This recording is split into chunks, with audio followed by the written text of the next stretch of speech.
The different bases of market segmentation enable you to discover attractive opportunities in the market. The basis of market segmentation are factors that you can use to cluster customers into smaller groups of people who have similar characteristics or needs. You can then use a single marketing strategy to serve these groups because of their similarities. You can do this through product differentiation, packaging, unique styling, promotional appeal, and distribution channels. First is demographic segmentation. This is the most common, and it involves dividing the market based on factors like age, gender, education, income, occupation, and marital status. The main benefit of demographic segmentation is that it's cost-effective and it mainly uses characteristics that are easy to assess. But some of the recent changes indicate the need to be a bit more open-minded. For example, while gender is considered a great distinguishing factor, changes in gender roles and behavior call for different strategies. For example, men have become users of cosmetics and skincare products. The supermarket shelf space for male grooming products has increased significantly in the last few years. Again, while age is considered a very useful factor for distinguishing market behavior for many products, whether it's food, beverages, movies, and TV programs and the like, today marketers need to be open-minded and consider groups such as those who consider themselves new age elderly, who are older persons who consider themselves young at heart and have a lot of money to spend and are willing to spend it. On marital status, the growth in single households has led to a shift in shopping habits. This has created marketing opportunities for single serving of ready-made foods and small pack sizes of various products. In real estate, one-bedroom houses and bed-sitters are also increasing, and they are targeted at the many single households.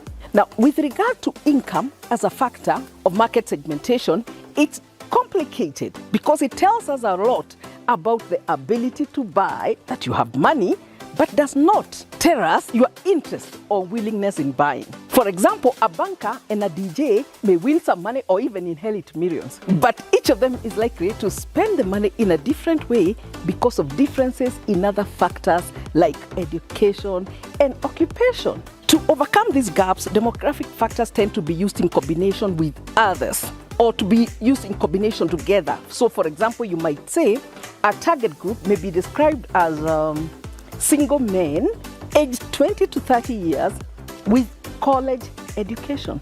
Also, income is combined with occupation and education to make it easier to assess the people's needs.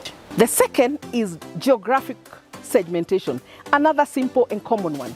Under geographic system, the market is divided based on location, region, and factors like climate, population density, and the like. The assumption behind this is that people who live in the same area, say eastern, western, or coastal region, tend to have similar needs and tastes and preferences that are unique to them.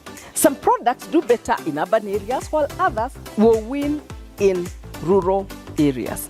People's needs are also influenced to some extent by climate factors, whether it's temperate, hot, or humid, and the like.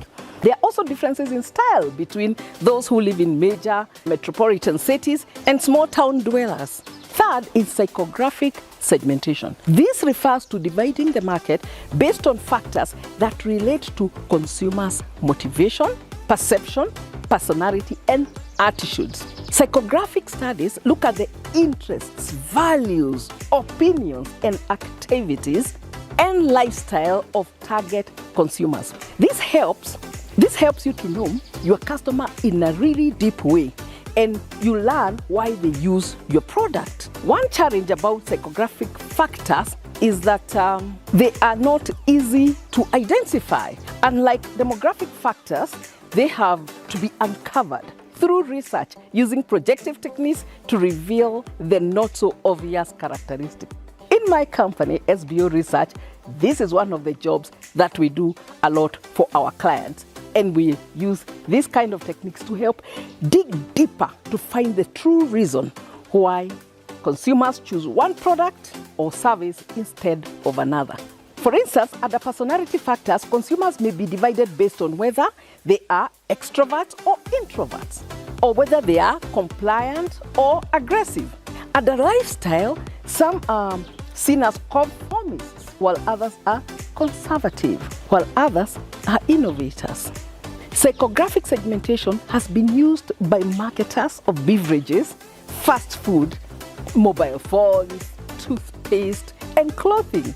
Many times, psychographic and demographic variables are combined to create more powerful consumer descriptive profiles. The fourth is socio-cultural segmentation. This involves dividing the market using information on cultural values, social class, and family life cycle stages.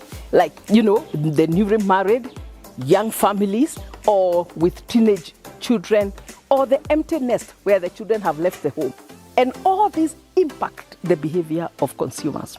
Social class differences have been used a lot to segment banking clients, like we have premier banking, priority banking, we have gold card, and the like. And all these are efforts to target the upper class customers with unique services to match their needs. Cultural differences are particularly useful in international marketing, where beliefs, values, and customs impact target customers in a significant way in different countries.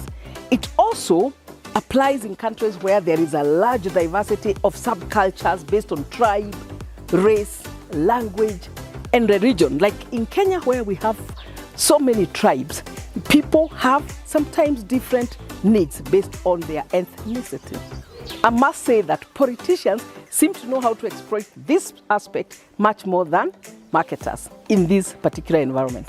Do like this video and share it with someone you think might benefit from it. Thank you for staying with me, and all the best. We all need to elevate our mindset at this time.